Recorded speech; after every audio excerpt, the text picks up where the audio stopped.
गुरु रू प्यारी साध संगत जी, वाहिगुरु जी का खालसा वाहिगुरु जी की फतेह। भाई साहब भाई वीर सिंह जी की एक अमोलक रचना है जिस दा सिरलेख है उच्चे खंडां दे कौतक। आओ उसका अगला हिस्सा सरवण करने की कोशिश करिए जी। चौथा है जगत उत्पत्ति। हुण की देखते हाँ कि धुंधूकार शक्ल वटाउंदा अत गर्म प्रकाशित रूप विच परत गया। इस दी अस्थूलता वायु समान हो गई। गर्म अर लाल जी वायु सूरज दियां किरणां नाल प्रकाशित कुहीण वांग सारे दिसण लगी। सहजे सहजे गर्मी घटण लगी और पंगरे होए सोने वांग विच विच पिंडाकार दिसण लगे। इन्हां विच 100 जां इस तों वधीक तरह दे अड अड रंग पासण लगे। कोई तां इकल्ले निगर हो गए, कोई रल मिल के निगर हो गए, कोई वायु रूपी रह गए, कोई द्रव्य रूप रह गए। गल की अचरज प्रकार दी हिचल पिचल हो गई। कुछ चिर मगरों अस्थूलता होर वधी और कई निगर पर अत गर्म पिंड बड़े बड़े विस्तार वाले बन गए। इस वेले 3 तरह दे पदार्थ दिसदे सन, निगर, द्रव्य और वायु रूप। पर गर्मी अत तीखण सी। हुण पैरों पैर ठंड वधण लगी। बहुत सारे पिंडाकार गोले तां ठंडे हो गए, कई टुट के दो दो होके ठर गए। किसे ठरे होए उत्ते पानी रूप धार के भर गया ते वायु हवा बन के दुआले लिपट गई। अनेकां अनेक पिंडाकार लोक बन गए। जिस प्रकार दी साड़ी धरती है जो ग्रह करके सदींदे हन, ਇਹੋ ਜਿਹੇ ਗ੍ਰਹਿਾਂ ਦੇ ਦੁਆਲੇ ਛੋਟੇ ਛੋਟੇ ਹੋਰ ਗੋਲੇ ਬਣੇ। ਜਿਕਰ ਦਾ ਸਾਡਾ ਚੰਦ ਹੈ ਜਿਨ੍ਹਾਂ ਨੂੰ ਉਪਗ੍ਰਹਿ ਸੱਦਦੇ ਹਨ। ਗੱਲ ਇਹ ਸੀ ਕਿ 5 10 ਜਾਂ ਵੱਧ ਘੱਟ ਗ੍ਰਹਿਾਂ ਦੇ ਵਿਚਕਾਰ ਇੱਕ ਪ੍ਰਕਾਸ਼ਮਈ ਪਿੰਡਾਕਾਰ ਗੋਲਾ ਉਹਨਾਂ ਦੇ ਰੂਪ ਨਾਲੋਂ ਕਈ ਲੱਖ ਗੁਣਾ ਵੱਡਾ ਆਪਣੇ ਅਗਨੀ ਰੂਪ ਵਿੱਚ ਹੀ ਪਿਆ ਦਿਸੇ। ਮਾਨੋ ਇਸ ਤੋਂ ਹੀ ਟੁੱਟ ਕੇ ਉਹ ਠੰਡੇ ਗੋਲੇ ਬਣੇ ਸਨ। इस दी रचना भावें धुंधूकार तो होई सी, पर कुछ ऐसे खेल विच खिडाया गया कि इन्हां दी गर्मी और तेज बहुत वड्डा कीता गया, जिन्हां नूं हुण सूरज कहंदे हन। इन्हां नूं केंद्र दी थां रख के ग्रहां नूं अड्डो अड विथांपुर करके इन्हां दे उदाले पाउण दी शक्ति मिली। सूरज बहुत वड्डे होण करके बड़ी भारी आकर्षण शक्ति वाले होण ते ग्रहां नूं अपनी वल खिचण लगे और ग्रह भारे होने ते डिगण नूं पैण लगे।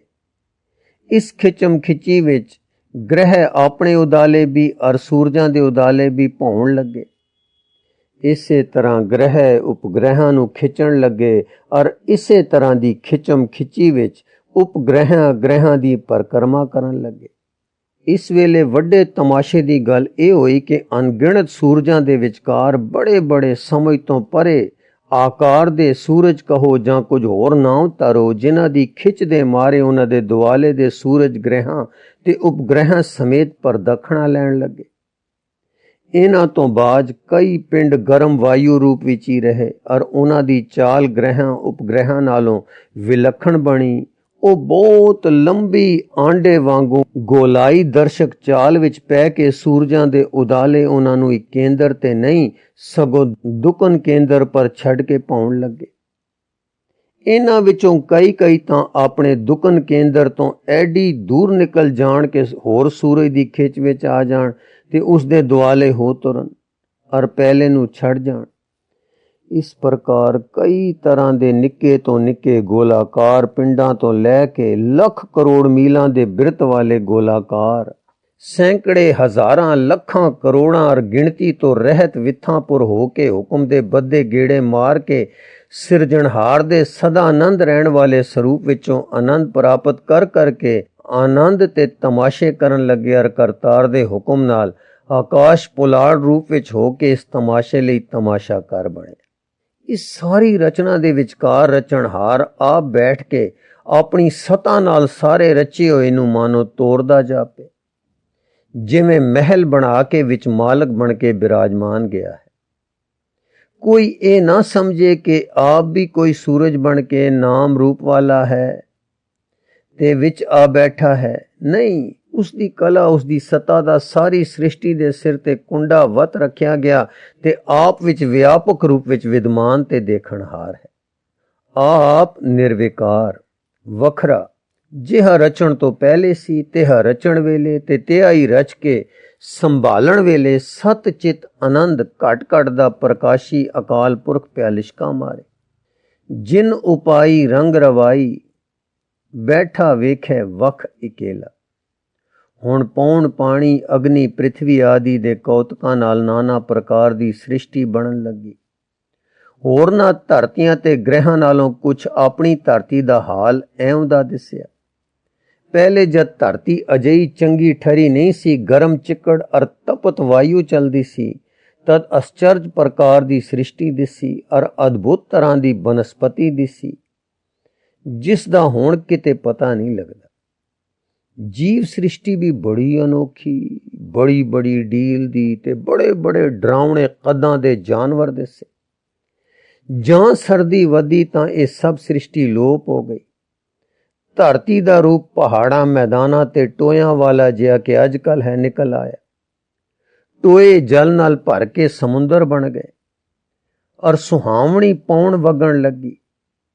ਸਾਰੇ ਪੱਥਰ ਸੈਲ ਆਦਿ ਰੂਪ ਵਿੱਚ ਖਾਣੀ ਸ੍ਰਿਸ਼ਟੀ ਦਿਸਣ ਲੱਗੀ। ਫਿਰ ਇਸ ਵਿੱਚ ਅਸਚਰਜ ਕੌਤਕ ਹੋਏ। ਸੂਰਜ ਦੀਆਂ ਕਿਰਨਾਂ ਔਰ ਜਲ ਪਾਉਣ ਦੇ ਅਸਰਾਂ ਨਾਲ ਪ੍ਰਕਿਰਤੀ ਵਿੱਚ ਕਿਤੇ ਕਿਤੇ ਐਸੀ ਲਟਕ ਆਈ ਮਾਨੋ ਉਸ ਵਿੱਚ ਜੀਵਨ ਕਣੀ ਆ ਢੱਠੀ ਹੈ। ਹਾਂ, ਉਸ ਵਿੱਚ ਅਗੰਮੋ ਜਾਨ ਪੈ ਗਈ ਹੈ। ਇੱਕ ਨਵੀਂ ਸ੍ਰਿਸ਼ਟੀ ਉਪਜੀ, ਉਹ ਬਨਸਪਤੀ ਸੀ। ਕਈ ਪ੍ਰਕਾਰ ਦੀਆਂ ਉੱਲੀਆਂ ਤੇ ਨਿਊਨ ਭਾਂਤ ਦੇ ਪੌਦੇ ਬਣੇ, ਬੂਟੇ ਪੌਦੇ ਬ੍ਰਿਛ ਆਦਿ ਬਣੇ ਤੇ ਇੱਕ ਦੂਜੀ ਭਾਂਤ ਨਾਲੋਂ ਕੋਈ ਨਾ ਕੋਈ ਵਿਸ਼ੇਸ਼ਤਾ ਲੈ ਕੇ ਧਰਤੀ ਨੂੰ ਸੋਹਣਿਆ ਕਰਨ ਲੱਗੇ। ਹਰ ਬਨਸਪਤੀ ਵਿੱਚ ਖਾਸ ਗੁਣ ਹੋਏ।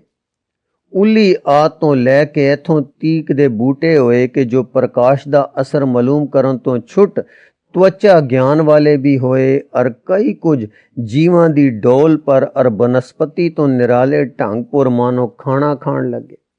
ਫਿਰ ਦੇਖੋ, ਇੱਕ ਹੋਰ ਅਚਰਜ ਜੀਵ ਸ੍ਰਿਸ਼ਟੀ ਤੁਰੀ ਅਰ ਗੰਡੋਏ, ਕੀੜੇ ਪਤੰਗੇ ਆਦਿ ਬਣੇ। ਫਿਰ ਸਰਪ ਤੇ ਪੰਛੀ ਆਦਿ ਬਣ ਗਏ। ਫਿਰ ਮੱਖੀਆਂ, ਫਿਰ ਕਈ ਪ੍ਰਕਾਰ ਦੇ ਵੱਡੇ ਵੱਡੇ ਚੁਪਾਏ ਆਦਿ ਜਨੌਰਾਂ ਦੀਆਂ ਦੇਹਾਂ ਦਿਸਣ ਲੱਗ ਪਈਆਂ। ਤਰ੍ਹਾਂ ਤਰ੍ਹਾਂ ਦੇ ਬੰਦਰ ਤੇ ਬਨਮਾਨਸ ਹੋ ਪਏ। ਹੁਣ ਜੀਵਨ ਦਾ ਕਿਣਕਾ ਸ੍ਰਿਸ਼ਟੀ ਵਿੱਚ ਰਹਿ ਕੇ ਅਰ ਲੱਖਾਂ ਤਰ੍ਹਾਂ ਦੀਆਂ ਜੂਨਾਂ ਵਿੱਚ ਫਿਰ ਫਿਰ ਕੇ ਪਰਮਾਤਮਾ ਦੀ ਪਰਮ ਕਿਰਪਾਲਤਾ ਕਰਕੇ ਪ੍ਰਕਿਰਤੀ ਦੇ ਸਾਰੇ ਘਰਾਂ ਵਿੱਚ ਸਫ਼ਰ ਕਰ ਕਰਕੇ ਸਾਰੇ ਗੁਣਾਂ ਦੇ ਪੁੰਜ ਬਣ ਗਿਆ। ਮਾਨੋ ਜੋ ਜੋ ਗੁਣ ਜੀਵ ਸ੍ਰਿਸ਼ਟੀ ਵਿੱਚ ਹਨ, ਸਾਰੇ ਸਵੱਛ ਵਿਵਸਥਾ ਵਿੱਚ ਇਕੱਠੇ ਹੁੰਦੇ ਹੁੰਦੇ ਅਰ ਅਕਾਲ ਪੁਰਖ ਦੀ ਪ੍ਰੇਰਨਾ ਨਾਲ ਮਿਲ ਮਿਲ ਕੇ ਅਕਾਲ ਨਾਲ ਗੁਣੀਜ ਕੇ ਮਾਨੁਖ ਦਾ ਪੁਤਲਾ ਸਿਰੇ ਚੜ੍ਹਿਆ। ਗੁਰੂ ਰੂ ਪਿਆਰੀ ਸਾਧ ਸੰਗਤ ਜੀ, ਇੱਥੇ ਇੱਕ ਗੱਲ ਆਪ ਜੀ ਨੂੰ ਦੱਸਣੀ ਜ਼ਰੂਰੀ ਹੈ ਕਿ ਇਹ ਜੋ ਵੀ ਵਰਣਨ ਭਾਈ ਸਾਹਿਬ ਜੀ ਨੇ ਕੀਤਾ, ਇਹਨਾਂ ਨੂੰ ਗੁਰਬਾਣੀ ਵਿੱਚ ਵੀ ਦਰਸਾਇਆ ਗਿਆ ਹੈ। ਆਪ ਜੀ ਨੇ ਫੁੱਟ ਨੋਟ ਵਿੱਚ ਲਿਖੀਆਂ ਹਨ ਹਰ ਇੱਕ ਪੰਕਤੀਆਂ, ਜਿਵੇਂ ਕਿ ਕਈ ਜਨਮ ਸੈਲ ਗਿਰ ਕਰਿਆ, ਕਈ ਜਨਮ ਸਾਖ ਕਰ ਉਪਾਇਆ, ਕਈ ਜਨਮ ਹੈਵਰ ਬ੍ਰਿਖ ਜੋਇਓ, ਕਈ ਜਨਮ ਪੰਖੀ ਸਰਪ ਹੋਇਓ, ਕਈ ਜਨਮ ਗਜਮੀਨ ਕੁਰੰਗਾ। ਫਿਰ ਇਸ ਤੋਂ ਬਾਅਦ ਜੋ ਹੁਣ ਆਪ ਜੀ ਨੇ ਲਿਖਿਆ ਕਿ ਕਿੰਨੇ ਜਨਮਾਂ ਤੋਂ ਬਾਅਦ ਮਨੁੱਖ ਦਾ ਪੁਤਲਾ ਸਿਰੇ ਚੜ੍ਹਿਆ, ਉਸ ਬਾਰੇ ਗੁਰਬਾਣੀ ਵਿੱਚ ਲਿਖਿਆ ਹੈ, ਚਿਰੰਕਾਲ ਇਹ ਦੇਹ ਸੰਜਰੀਆ। ਸੋ ਅਸੀਂ ਫੁੱਟ ਨੋਟ ਨਹੀਂ ਪੜ੍ਹੇ ਤਾਂ ਕਿ ਉਹ ਲਿਖਤ ਦੀ ਲੈਅ ਬਣੀ ਰਹੇ। ਸੋ ਆਪ ਜੀ ਆਪ ਹੀ ਇਹ ਲਿਖਤ ਪੜ੍ਹ ਕੇ ਜਿਨ੍ਹਾਂ ਨੇ ਗੁਰਬਾਣੀ ਦੀਆਂ ਪੰਕਤੀਆਂ ਵਾਚਣੀਆਂ ਹੋਣ, ਉਹ ਫੁੱਟ ਨੋਟਾਂ ਵਿੱਚ ਆਪ ਦੇਖ ਲੈਣ ਜੀ। ਫਿਰ ਦੁਹਰਾ ਦਈਏ, ਹੁਣ ਜੀਵਨ ਦਾ ਕਿਣਕਾ ਸ੍ਰਿਸ਼ਟੀ ਵਿੱਚ ਰਹਿ ਕੇ ਅਰ ਲੱਖਾਂ ਤਰ੍ਹਾਂ ਦੀਆਂ ਜੂਨਾਂ ਵਿੱਚ ਫਿਰ ਫਿਰ ਕੇ ਪਰਮਾਤਮਾ ਦੀ ਪਰਮ ਕਿਰਪਾਲਤਾ ਕਰਕੇ ਪ੍ਰਕਿਰਤੀ ਦੇ ਸਾਰੇ ਘਰਾਂ ਵਿੱਚ ਸਫ਼ਰ ਕਰ ਕਰਕੇ ਸਾਰੇ ਗੁਣਾਂ ਦੇ ਪੁੰਜ ਬਣ ਗਿਆ। ਮਾਨੋ ਜੋ ਜੋ ਗੁਣ ਜੀਵ ਸ੍ਰਿਸ਼ਟੀ ਵਿੱਚ ਹਨ, ਸਾਰੇ ਸਵੱਛ ਵਿਵਸਥਾ ਵਿੱਚ ਇਕੱਠੇ ਹੁੰਦੇ ਹੁੰਦੇ ਔਰ ਅਕਾਲ ਪੁਰਖ ਦੀ ਪ੍ਰੇਰਨਾ ਨਾਲ ਮਿਲ ਮਿਲ ਕੇ ਅਕਲ ਨਾਲ ਗੁਣੀਜ ਕੇ ਮਾਨੁਖ ਦਾ ਪੁਤਲਾ ਸਿਰੇ ਚੜ੍ਹੇ, ਜੋ ਸਮਿਆਂ ਵਿੱਚ ਅਕਲੀਆ ਤੇ ਚਾਤਰ ਹੋ ਗਿਆ। ਇਸ ਮਾਨੁਖ ਸ੍ਰਿਸ਼ਟੀ ਦੀ ਫਿਰ ਉਹ ਦਸ਼ਾ ਹੋਈ ਜੋ ਪੁੱਠੇ ਚੱਕਰ ਚੱਲਦੇ ਵੇਲੇ ਪਹਿਲੇ ਵੇਖੀ ਸੀ, ਜਿਹੜਾ ਅਸੀਂ ਪਿੱਛੇ ਉੱਚੀ ਉਡਾਰੀ ਵਿੱਚ ਪੜ੍ਹ ਆਏ ਹਾਂ। ਸੋ ਜਿਸ ਨੂੰ ਉਹ ਚੱਕਰ ਵਿਸਰ ਗਿਆ ਹੋਵੇ ਤਾਂ ਦੁਬਾਰਾ ਅਸੀਂ ਉਸ ਨੂੰ ਸੁਣ ਸਕਦੇ ਹਾਂ। ਇਉਂ ਜਾਪੇ ਜਿਵੇਂ ਉਹਨਾਂ ਸਮਾਂ ਫਿਰ ਬਤੀਤ ਹੋਇਆ ਹੈ। ਇਸ ਵੇਲੇ ਇੱਕ ਸੁੰਦਰ ਇਸਤਰੀ ਨੇ ਜੋ ਪੌਣ ਵਿੱਚ ਉੜਦੀ ਸੀ, ਸਿਰ ਫੜ ਕੇ ਜ਼ੋਰ ਨਾਲ ਫੇਰਿਆ ਔਰ ਚੱਕਰ ਦੇ ਕੇ ਇੱਕ ਐਸੀ ਥਾਂ ਤੇ ਸਿੱਟਿਆ ਕਿ ਜਿੱਥੇ ਇੱਕ ਬੜਾ ਰਮਣੀਕ ਬੰਨ ਸੀ। ਕਰੜੇ ਰੋੜਾਂ ਤੇ ਕੰਕਰਾਂ ਦਾ ਇੱਕ ਥੜਾ ਜਿਹਾ ਬਣਿਆ ਹੋਇਆ ਸੀ। ਉੱਥੇ ਇੱਕ ਅਤ ਸੁੰਦਰ ਪੁਰਖ, ਜਿਸ ਜੈਸਾ ਸੋਹਣਾ ਔਰ ਪ੍ਰਕਾਸ਼ ਵਾਲਾ ਨਾ ਕਦੇ ਡਿੱਠਾ ਨਾ ਸੁਣਿਆ ਹੋਵੇ, ਸਮਾਧ ਲਾਈ ਉੱਤੇ ਬੈਠਾ ਸੀ। ਇਹਨਾਂ ਦਾ ਰੂਪ ਦੇਖ ਕੇ ਮਨ ਅਤ ਆਨੰਦ ਹੋਇਆ ਔਰ ਨੈਣ ਦਰਸ਼ਨਾਂ ਵਿੱਚ ਜੁੜ ਗਏ।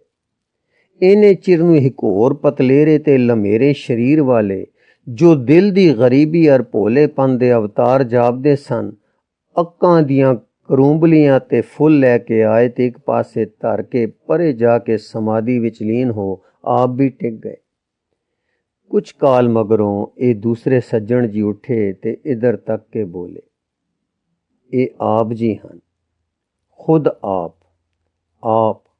ਆਪ ਦੇ ਬਖਸ਼ੇ ਹੋਏ ਆਪੇ ਦੀ ਮਿਹਰ ਦੇ ਸਾਜੇ ਹੋਏ ਆਪੇ ਦੇ ਰੰਗ ਵਿੱਚ ਘਾਲ ਕਰ ਰਹੇ 36 ਜੁਗਾਂ ਤੋਂ ਘਾਲ ਕਰ ਰਹੇ ਜਫਰ ਜਾਲਦੇ ਹਨ, ਪਰ ਆਪੇ ਦੀ ਯਾਦ ਵਿੱਚ ਆਪ ਹਨ।